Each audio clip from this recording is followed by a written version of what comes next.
Hi అండి, welcome back to my channel. ఈరోజు మన వీడియోలో మెంతికూర పప్పుని ఎప్పటిలా కాకుండా నా స్టైల్లో కొంచెం డిఫరెంట్గా ఎలా చేసుకోవాలో చూపించబోతున్నాను.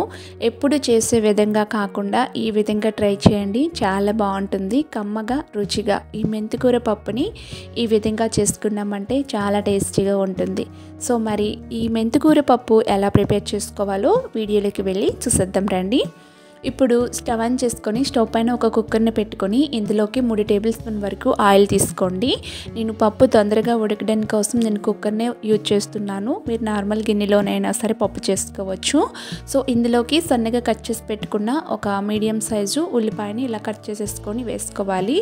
ఈ ఉల్లిపాయ అనేది నార్మల్గా కొంచెం కలర్ చేంజ్ అయిన తర్వాత ఇందులోకి ఒక టమోటాని ఈ విధంగా కట్ చేసేసుకొని వేసుకోండి.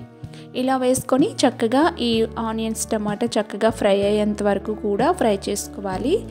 2 నిమిషాల పాటు దీనిపైన మూతను పెట్టేస్తే ఈ ఆనియన్స్ టమాటో అనేది చక్కగా మగ్గిపోయి మనకి కొంచెం జ్యూసీలాగా అయిపోతుందన్నమాట. సో ఇప్పుడు నేను మెంతికూరని ఒక కట్ట వరకు తీసుకున్నాను. ఈ మెంతికూర అన్నింటినీ కూడా ఈ విధంగా కట్ చేసేసుకొని చిగుల్ని కట్ చేసుకుని నీట్గా వాష్ చేసి పెట్టుకోవాలన్నమాట. ఫస్టే వాష్ చేసి నీట్గా వాటర్ లేకుండా పెట్టేసుకోండి. ఇప్పుడు ఈ కూరని కూడా ఇందులోకి వేసేసి చక్కగా మిక్స్ చేసేసుకోవాలి.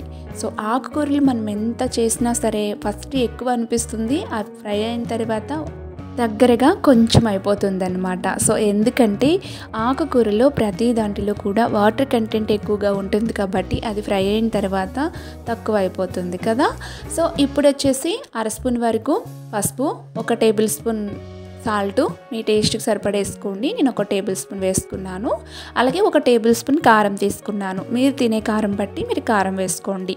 సో ఇలా వేసుకున్న తర్వాత చక్కగా ఈ విధంగా కొంచెం బాగా ఈ ఆకుకూర అనేది బాగా మగ్గిపోవాలి. మగ్గి కొంచెం దగ్గరగా అందులో వాటర్ అంతా ఎగిరిపోయి కొంచెం ఫ్రై అవ్వాలన్నమాట. ఇలా అయిన తర్వాత ఇప్పుడు నేను 1 కప్పు వరకు పప్పు తీసుకుంటున్నానండి. ఇది కందిపప్పు అనమాట. సో పప్పు నేను వేస్తున్నాను. సో పెసరపప్పు కూడా తీసుకోవచ్చు, మీకు నచ్చిన పప్పు మీరు వేసుకోవచ్చు. సో ఈ పప్పుకి ఈ మెంతికూరకి కాంబినేషన్ చాలా బాగుంటుందని చెప్పేసి నేను కందిపప్పు అయితే 1 కప్పు తీసేసుకున్నాను. సో ఇప్పుడు నేను ఇక్కడ చిన్న నిమ్మకాయ సైజ్ అంతా చింతపండుని తీసుకొని చింతరసాన్ని కూడా యాడ్ చేసేస్తున్నాను అనమాట. సో ఈ విధంగా చింతరసం వేసుకోవడం వల్ల టేస్ట్ చాలా బాగుంటుందన్నమాట. సో ఇప్పుడు వేసుకున్న తర్వాత వాటర్ ఎంత అవసరమో అంత వాటర్ కూడా తీసుకోండి. బాగా పులుపు అయిపోతే బాగోదు కదా. సో అలా అని చెప్పేసి నేనైతే ఒక 2 కప్పుల వరకు వాటర్ అయితే వేసాను.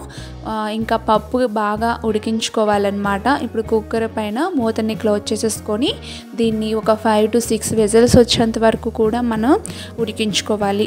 సో అలా చేస్తేనే పప్పు మనకి బాగా ఉడుకుతుంది. ఎందుకంటే అందరికీ కూడా డౌట్ రావచ్చు, ముందే పులుపు వేసేసాం కదా పప్పు ఉడకదు అనేసి. సో అలా ఏం లేదు, పప్పు అయితే హ్యాపీగా ఉడికిపోతుందన్నమాట. చూసారు కదా, నేను ఇక్కడ 3 విజిల్స్ వచ్చిన తర్వాత నేను కిందకి దించేసుకున్నాను. ఏదైనా పప్పు గుద్దుతో ఈ పప్పుని బాగా మ్యాష్ చేసేసుకోవచ్చు, లేదంటే ఇలాంటి గరిటెమైనా పెట్టేసుకొని మ్యాష్ చేసేసుకోవచ్చు.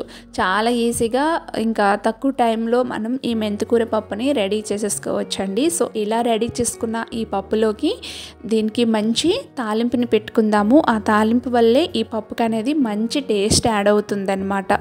సో ఇప్పుడు ఆ తాలింపు ఎలాగో చూసేద్దాము. ఇప్పుడు స్టవ్ ఆన్ చేసుకొని స్టవ్ పైన ఒక తడక ప్యాన్ని పెట్టుకోండి. ఇందులోకి 2 టేబుల్ స్పూన్ వరకు ఆయిల్ తీసుకోవాలి. సో ఆయిల్ కొంచెం హీట్ ఎక్కిన తర్వాత 1/2 స్పూన్ ఆవాలు, 1/2 స్పూన్ శనగపప్పు, 1/2 స్పూన్ జీలకర్ర, మినపపప్పు ఒక 1/2 స్పూన్ వేసుకొని అవి కొంచెం ఫ్రై చేసుకోండి. అవి ఫ్రై చేసుకున్న తర్వాత 7 నుంచి 8 వరకు వెల్లుల్లి రెక్కలను తీసుకొని దీన్ని దంచుకొని వేసుకోండి. ఎందుకంటే ఇవి నార్మల్గా వేసేసామంటే పేలిపోయి మన పైకి వచ్చేస్తాయి అన్నమాట. నెక్స్ట్ వచ్చేసి 2 లేదా 3 ఎండుమిర్చిని తీసుకొని ఫ్రై చేసుకోవాలి.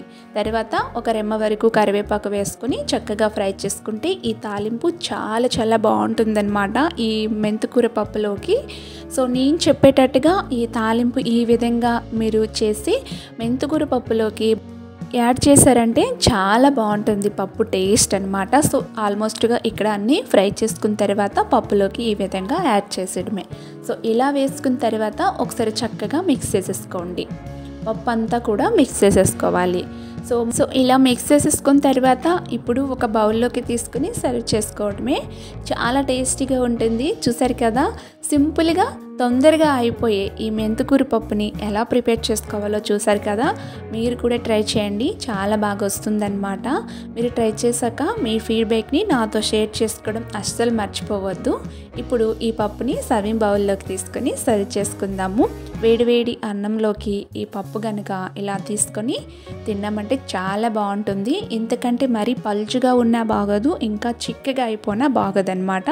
సో ఈ కన్సిస్టెన్సీలో ఉంటే పప్పు టేస్ట్ చాలా బాగుంటుంది. సో ఫ్రెండ్స్, వీడియో నచ్చింది అనుకుంటున్నాను. వీడియో కనుక నచ్చినట్లయితే లైక్ చేసి, షేర్ చేసి, సబ్స్క్రైబ్ చేసుకోండి. అలాగే మరెన్నో టేస్టీ వెరైటీ రెసిపీస్ కోసం నా ఛానల్ని విజిట్ చేస్తూ ఉండండి. సో అలానే పక్కనే ఉన్న బెల్ బటన్ కూడా క్లిక్ చేయండి. అలా చేయడం వల్ల నేను ఎప్పుడు వీడియో పెట్టినా సరే నోటిఫికేషన్ రూపంలో మీ హోమ్ పేజ్కి వస్తుందన్నమాట. Thank you.